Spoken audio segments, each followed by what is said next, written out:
रोज नया नया तमाशा खड़ा किया जाता है। आजकल 2 दिन से टीवी में चल रहा है कि प्रधानमंत्री जी के सुरक्षा में चूक हो गई। 24 घंटा यही चल रहा है। एक तो प्रधानमंत्री के पास 56 इंच का सीना है, तो फिर उनके घबराने की क्या जरूरत है।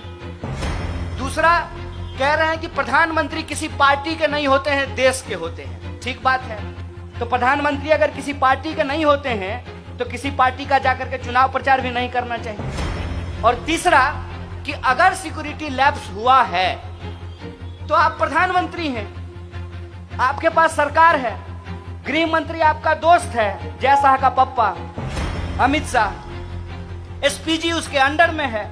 आप जांच करा करके देख लीजिए कि कहां लैप्स हुआ है। पाकिस्तान जाकर के बिरयानी खाए तब इनको डर नहीं लगा, अपने ही देश में घूमने में इनको डर लग रहा है। पल में तोला पल में मासा, ये तो नहीं चलने वाला है साहब। एक तरफ कहते हैं कि मजबूत प्रधानमंत्री हैं और दूसरी तरफ डर करके भाग जाते हैं। ऐसे नहीं चलने वाला है साहब। आप मुद्दे को भटकाना बंद कीजिए। मुद्दा यह है कि कितना भी आप प्रचार कर लीजिएगा ना, सच सच होता है। एक बात बताइए कि नारियल के पेड़ के नीचे खड़ा हो जाएं और हम 1 लाख बार बोलें आम है आम है आम है, तो नारियल आम हो जाएगा।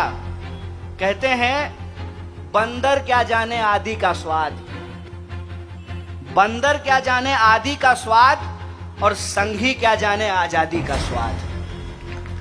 जो लोग इस देश की आजादी में शामिल नहीं थे, जिन लोगों ने इस देश को आजादी नहीं दिलाई, उनको इस देश की आजादी से प्यार भी नहीं है। कहते हैं ना, जो बनाता है उसी को दर्द होता है। महिलाएं इस बात को बखूबी समझेंगी कि जो मां 9 महीने बच्चे को अपने पेट में रखती है, उसको मालूम होता है कि मां बनना कितना मुश्किल काम होता है। जो घर छोड़ करके भाग गए हैं, जो घर नहीं चला पाए हैं, वो देश क्या खाक चला पाएंगे। इसीलिए मैं आपसे कहता हूं कि आज के डेट में इस देश की जो बहुसंख्यक आबादी है, उसको ये सोचना पड़ेगा कि उसका मुद्दा क्या है। और उसका मुद्दा है एम्प्लॉयमेंट, उसका मुद्दा है महंगाई, उसका मुद्दा है पॉलिटिकल, सोशल, इकोनॉमिक और कल्चरल पार्टिसिपेशन। उसका मुद्दा है कि इस देश के अंदर महिला हो या पुरुष हो, काला हो या गोरा हो, सबको जो बराबरी से रहने का हक मिला है, वो बराबरी का हक। यहाँ कुछ सिपाही खड़े हुए हैं। ये संविधान की ही ताकत है कि सिपाही जो डंडा लेकर के खड़ा है, उसका वोट भी एक होता है, और इनके जो डीसीपी और डीजीपी होंगे, उनका वोट भी एक होता है। ये देश के लोगों का मुद्दा है, और इस मुद्दे से लोगों का ध्यान भटकाने के लिए तरह तरह का तमाशा रचा जाता है, तरह तरह का तमाशा खड़ा किया जाता है। और इस तमाशे के खिलाफ जो जनता है, उसका जो सवाल है, उस सवाल को उनके बीच में ला करके रखना, ये हमारी जिम्मेवारी है। और इस जिम्मेवारी को कांग्रेस पार्टी हर हालत में उठाएगी। आजकल कांग्रेस पार्टी के लिए कुछ नए नए शब्द गढ़े गए हैं। जैसे मैं जब आ रहा था तो मुझे किसी ने कहा कि टुकड़े टुकड़े का पोस्टर लगा दिया है। हमने कहा कि देखिए, हम बड़ी प्राउडली कहते हैं कि हम टुकड़ा टुकड़ा करेंगे भाजपा का। इतना टुकड़ा करेंगे ना कि फिर ये फेविकॉल क्या फेविक्विक लगाने के बाद भी ये जुड़ नहीं पाएगा। और ये जितनी कोशिश कर लें, ये 3 आरोप लगाते हैं मुख्य रूप से। एक, हिंदू विरोधी होने का, तो मेरा तो नाम कन्हैया है। दूसरा, सेना विरोधी होने का, क्योंकि मैं पहली बार गोवा आया हूं, इसीलिए आपको बता रहा हूं। मेरे घर से 16 लोग फौज की नौकरी करते हैं। और तीसरी बात जो मैं कर रहा था, जिसकी वजह से मैं कांग्रेस पार्टी का ये खेस अपने कंधे पे रखा हूं, मैं ऐसे परिवार से आता हूं जिस परिवार को स्वतंत्रता सेनानी का पेंशन मिला करता था। मैं उस पार्टी का दामन इसलिए थामा हूं कि सवाल किसी को प्रधानमंत्री या मुख्यमंत्री बनाने का नहीं है, सवाल देश का है। मुझे लगता है कि प्रधानमंत्री जी की तरह गलत कोंकणी बोलने से अच्छा है हिंदी ही बोल लें। दोस्तों, सबसे पहले आप तमाम लोग जहां तक मेरी आवाज पहुंच रही है, आप सभी आदरणीय बुजुर्गों का, नौजवान दोस्तों का, माताओं बहनों का, अपने दुकानों में बैठे हुए जो दुकानदार भाई हैं और अलग अलग तरीके से मेहनत मजदूरी करके अपना परिवार चलाने वाले आप सभी गोवा के जो आदरणीय लोग हैं, आप सबको नमस्कार करता हूं। और बिना किसी औपचारिकता के, क्योंकि पूरी कांग्रेस पार्टी है मंच पर, आदरणीय चिदम्बरम जी हैं, पीसीसी के प्रेसिडेंट हैं और कांग्रेस पार्टी के तमाम डिपार्टमेंट के लीडर यहाँ बैठे हुए हैं।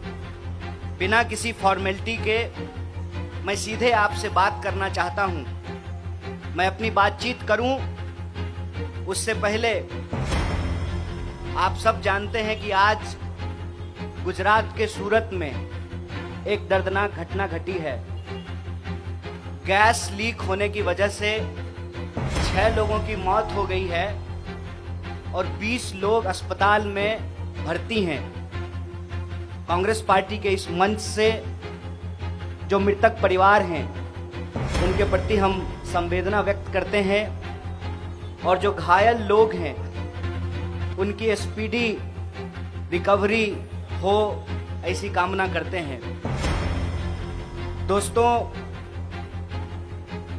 मैं पहली बार किसी पब्लिक इवेंट में गोवा आया हूं और मेरी हालत बिल्कुल वैसे ही हो रही है जैसे हिंदी फिल्म का एक गाना है, रूप तेरा ऐसा कि दर्पण में ना समाए। ये इतनी खूबसूरत और प्यारी जगह है कि मैं अपने थॉट्स को अरेंज नहीं कर पा रहा हूँ। मैं इतना खुश हूँ यहाँ के मौसम के चलते और यहाँ के लोगों की जो हॉस्पिटैलिटी है, वो जो रिस्पेक्ट देते हैं लोगों को, वातावरण में जो खुलापन है, जो फ्रीडम है, वो देख करके मन गदगद है। और मैं कितना खुश हूँ मैं गोवा के लोगों को बता नहीं सकता हूँ। लेकिन कार्यक्रम है और आप जानते हैं कि कोरोना के टाइम में कांग्रेस पार्टी ने ये डिसीजन लिया है कि कोई बड़ी रैली हम लोग कहीं पर भी नहीं कर रहे हैं। ये जो कार्यक्रम है, जो कन्वेंशन है, आज SC ST OBC कम्युनिटी का कन्वेंशन है और कल स्टूडेंट कम्युनिटी का कन्वेंशन है। तो उस तरीके से ये कोई बड़ी रैली नहीं है, इसीलिए इस कार्यक्रम को करने की हमारी ज़रूरत इस रूप में सही है कि हम लोग कोई बड़ा गैदरिंग नहीं कर रहे हैं। साथ ही साथ एक सिचुएशन में हम लोग फंस गए हैं। सिचुएशन ये है कि एक तरफ दिल्ली में सरकार में जो बैठे हुए लोग हैं दिन में रैली करते हैं और शाम में कोरोना से कैसे लड़ा जाए इसके लिए मीटिंग बुलाते हैं। तो आम लोगों को ये समझ में नहीं आ रहा है कि क्या करें। फिल्म स्टार फिल्म बना रहे हैं, पॉलिटिकल लीडर भाषण दे रहे हैं, बड़ी बड़ी रैलियां कर रहे हैं और आम आदमी को कहा जा रहा है कि आप घर में बैठ करके कोरोना से लड़िए। और आप गोवा के लोग हैं, आप जानते हैं कि कोरोना के चलते आपको किस सिचुएशन से गुजरना पड़ा है। एक तो कम आबादी होने के बावजूद 14-15 लाख आबादी होगी बमुश्किल यहाँ की, टोटल पॉपुलेशन होगा, लेकिन यहाँ भी सेकेंड वेव के दौरान लोगों को ऑक्सीजन सिलेंडर नहीं मिले थे और आप जानते हैं, मैं दिल्ली की कहानी आपको बता रहा हूं। देश के तमाम बड़े हॉस्पिटल दिल्ली में हैं। 80,000 रुपए में ऑक्सीजन के सिलेंडर बिके हैं। दिल्ली से गुड़गांव ले जाने के लिए 1-1 लाख रुपया एम्बुलेंस ने मरीज के घर वालों से लिया है। और अभी ज्यादा दिन हुआ नहीं है, ये पिछले ही साल की कहानी है। अभी तीसरी लहर फिर आने को तैयार है और सरकार सारा फैसला चुनाव को ध्यान में रख करके कर रही है।